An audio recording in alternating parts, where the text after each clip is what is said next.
How to use WeTransfer to send files. Hi everyone, I'm here to assist you today. Without any delay, let's jump right in. First, open Chrome and search WeTransfer. Click on WeTransfer, which is the first option.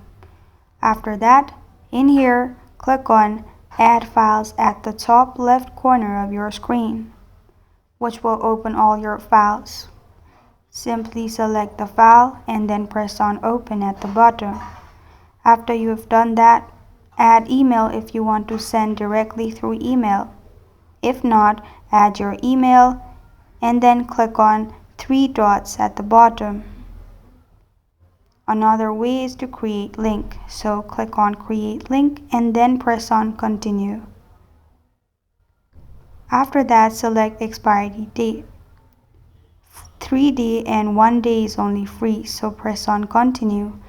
Then in here, second option is free, so click on it and click on Get a Link. After that, verify your account. Enter the code that is sent to your email and press on Verify and Send at the bottom. After that, your link will be created in this way. You can simply click on Copy Link and copy the link and send it to people. This is how to use WeTransfer to send files.